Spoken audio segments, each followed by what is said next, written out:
Thanks so much for joining us for our open mic program, day number 2. And we do have Senator John Boozman with us right now. And Senator, first off, I want to say congratulations. Over the weekend, President Donald Trump signed into law the Commander John Scott Hannon Veterans Mental Health Improvement Act, which will expand veterans' access to mental health services, which you led and we've talked about right here on this program. So congratulations. Well, thank you, Bob. And thank you, as always, for your strong support for our veterans community. We have a number of veterans in Arkansas, which we are so very proud of. And again, you've been so supportive of getting the message out, how important getting legislation like this is passed, and just generally supporting veterans as a whole, as has the whole state. We can be very proud of the efforts. The legislature has passed some things in the last legislative session that have been very helpful to veterans. So it's really everybody working together at every level. So we were so excited about the president receiving this bill and getting it signed into law. And as you said, this is an initiative. It's about making it such for easier for veterans to get mental health care. Not only get it, but make sure that the mental health care is effective. There's a lot of metrics involved that, hey, we're going to plus up things that are working, things that aren't working, we're going to get rid of. So we're getting very serious about trying to bend the curve. 10 years ago, we had about 20 veterans a day that committed suicide. Here we are 10 years later, after spending many billions of dollars, we still have about 20 veterans committing suicide. So this is something that Congress has identified, and again, everybody working together, we are going to work very hard to bend that curve.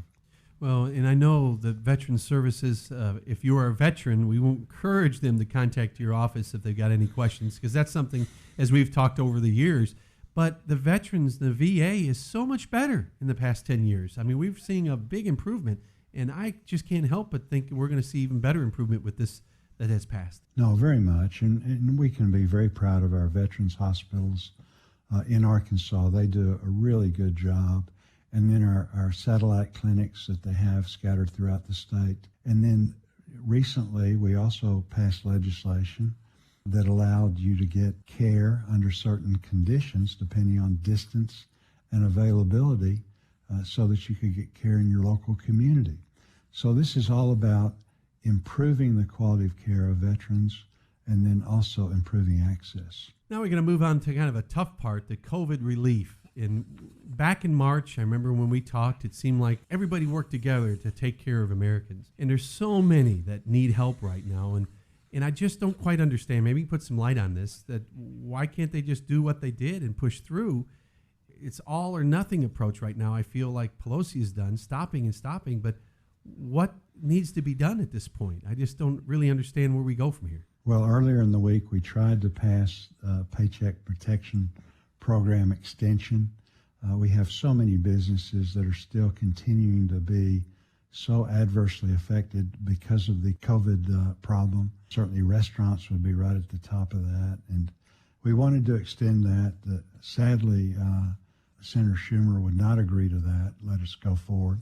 We also tried to pass a much larger COVID relief package, really about $500 billion. And this is things that we all agree. This was increased testing, increased personal protective gear. This was increased dollars for schools and this and that, because, you can imagine as you have the new configuration of schools to keep everybody safe, that requires increased funding. But sadly, that was not agreed to. So Speaker Pelosi really has a set of things, that a bunch of policy that's unrelated to COVID that she feels very strongly needs to be, put in these bills.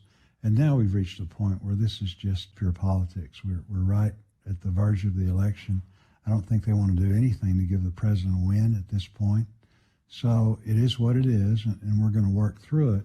As soon as the election is over, then we'll regroup, and hopefully we can get back to the spirit that we had when, as you mentioned, we passed over $3 trillion, not stimulus. I mean, this was existence. This was making it such that people, individuals, businesses could really get through the toughest time that we'd had economically in 75 years while we were fighting a virus that we didn't know a whole lot about. Well, Senator, as always, thanks for taking time and talking with me. But one thing I got to mention, I do have some good news on the food side. You know, someone asked me before, they said, Bob, are you and the senator going to start your own food network? Because it seemed like you talk about that a lot during the COVID. I said, well, maybe we should. Well, we could do that, Bob, but it wouldn't be the healthy food network. You know, most of the stuff we talk about it tends to be the fried stuff that you get at the state fairs. That's right.